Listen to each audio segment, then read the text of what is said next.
When I first got to WashU, I went to the computer science department, and I asked a guy in computer science what he thought the most important thing in the human genome was, and he says, well, it's obvious. It's actually very obvious. It's the repeats.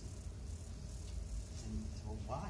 He said, well, they make up 55% of the genome. They're highly conserved, and they're all over the place. Of course, that, as a computer scientist, when I look at this sequence, that's the most obvious feature of the genome.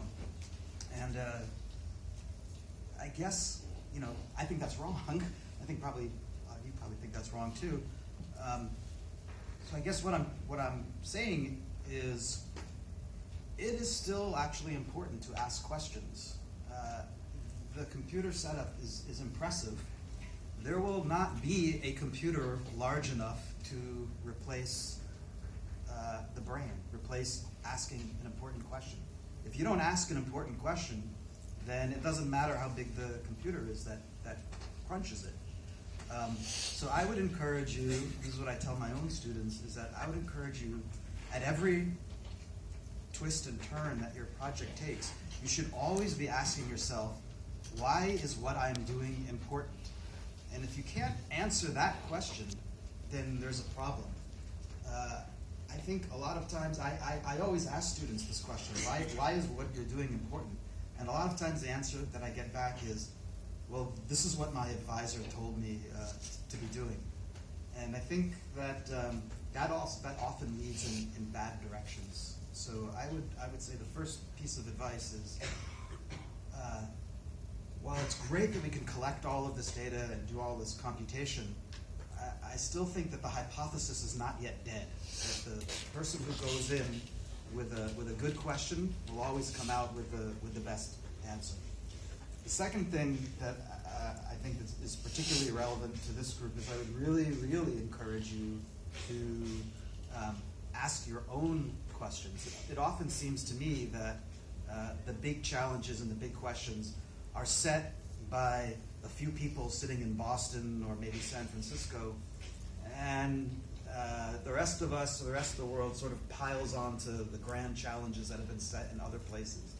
The remarkable thing to me about this group here is how diverse you are.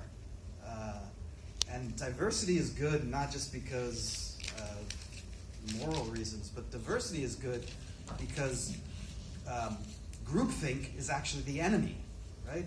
The more that we all think the same and follow the same paths, the worse the science is. The great thing about having people from all these different places is that you've come up in different ways of thinking, and you're likely to ask different kinds of questions. So in the same vein that you should know why what you're working on is important, you should ask different questions. Don't ask the same questions that the broad is asking. They're already doing that. Forget this stuff. Ask your own questions, and take advantage of the fact that you think in different ways. And then the last thing, and then this is going to be a little bit preachy. If you're not,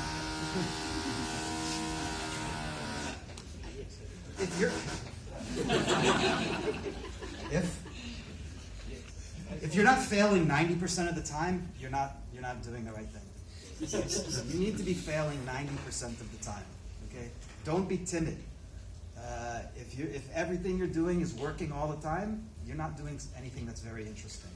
Okay, so take risks. Take big risks.